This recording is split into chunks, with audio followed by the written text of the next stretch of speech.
Twitter needs to stop playing with this woman, okay? She's going to end up doing something so insane that Twitter, they're going to say, oh, we didn't see this coming, but you did see it coming. So Marjorie Taylor Greene was hit with a 12-hour suspension over COVID misinformation. 12 hours, that's it, 12 hours. So Twitter on Monday evening temporarily suspended Representative Marjorie Taylor Greene after she shared misinformation about COVID-19 vaccines, the company told CNN. Now, let me do this. Let me take you to the tweet, okay? This is the tweet. The controversial COVID-19 vaccines should not be forced on our military. And by the way, for the record, it's not. For a virus that is not dangerous for non-obese people and those under 65. Let me say that again. And I'm so embarrassed that she's from my home state, just utterly embarrassed. She says it is not dangerous for the non-obese and those who are under 65. She put this in writing. She's a freaking United States Congresswoman. She holds a position of public trust. Even if you don't trust her publicly, she holds a position of public trust. That should matter. That should matter. Her suspension should not be congruent with the suspension of somebody who has no public trust. She should be held to a higher standard of accountability because of her position and authority. With 6,000 vax-related deaths and many concerning side effects reported, the vax should be a choice, not a mandate for everyone. Once again, still not a mandate for everyone. It is a choice, it's a healthcare decision. People encourage you, and the evidence is compelling that it's much better to get it than not get it. The people that are being hospitalized now from the Delta variant, 99% of them who are being hospitalized now, guess what they don't have? They don't have a COVID-19 vaccine shot, okay? We just got that information today from the Board of Health. So, let me give you some facts. Over 100,000 Americans under the age of 65 have been killed by COVID since the pandemic began. Now, according to Marjorie Taylor Greene, they have not. I guess she would just call this fake news. But this is a fact. Over 100,000 under the age of 65 dead. While this silly person, who's a member of the United States Congress, continues to try and kill more people.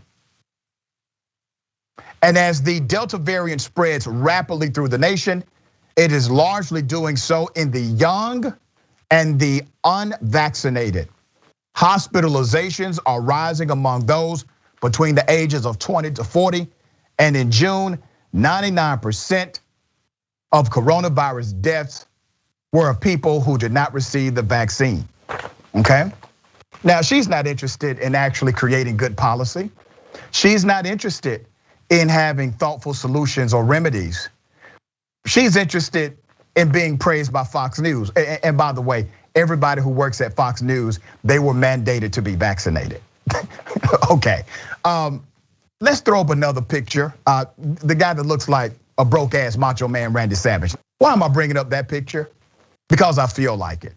That's why. Let me tell you what this picture represents. According to the narrative from individuals very close to Marjorie Taylor Greene, she cheated on her husband with that guy in the middle, okay? Once again, looking like a broke ass Randy Savage. Now, I don't have a problem with his pose. I definitely have a problem with his outfit, but I more so have a problem with the way he shaped up his chest hair. Marjorie Taylor Greene, whatever decision you want to make in your personal life, that's on you. But I must question everything about your judgment if you would date a guy who has shaped up chest hair. That's all. Adrienne?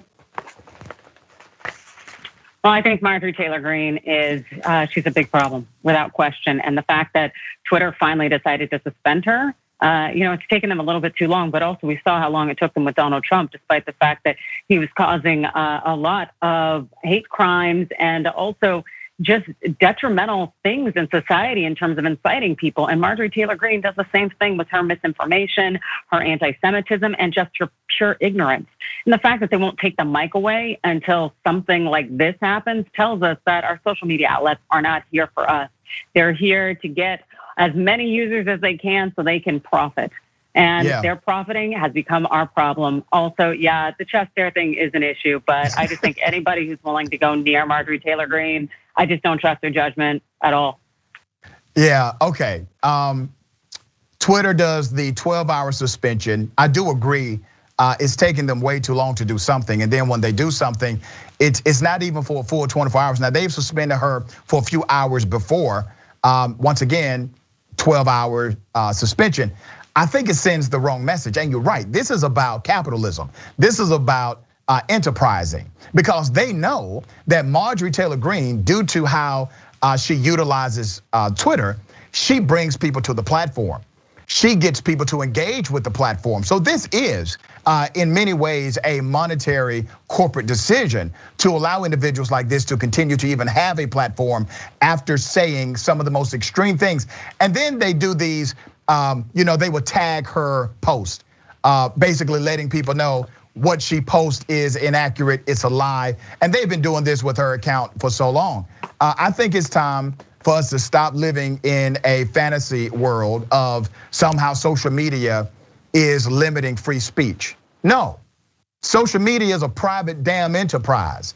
You don't have the right to be on social media, okay? They can allow you to be there or not allow you. Donald Trump, as you know, Adrienne, has filed a lawsuit against these big tech companies, claiming in this class action lawsuit that social media, by restricting the voices of certain individuals due to their insanity, is in violation of your constitutional right of free speech. What are your thoughts about that? Now, his lawsuit it's a joke in its entirety, because these social media outlets do not have an obligation to provide individuals with platforms, especially if they are in violation of the rules.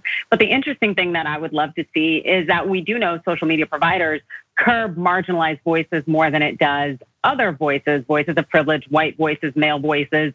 And so I'm more likely to be silenced, to be blocked, to be suspended, to be removed from the platform, as we've seen with TikTok recently, not allowing you to put hashtag Black, whatever, in your bio. Same kind of thing in terms of the rate of suspension and quieting and silencing. And so it would be really interesting if Donald Trump's lawsuit ends up being flipped on its head, so we actually see that these social media outlets are attacking marginalized groups as opposed to individuals like him who are white, male, privileged, and won't shut their mouth.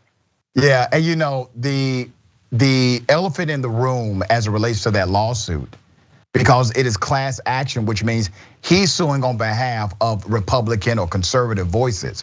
Well, Candace Owens still has her account. Shapiro still got his account. You have countless individuals who are considered conservative voices who still have their Twitter, Facebook, etc., 100% intact.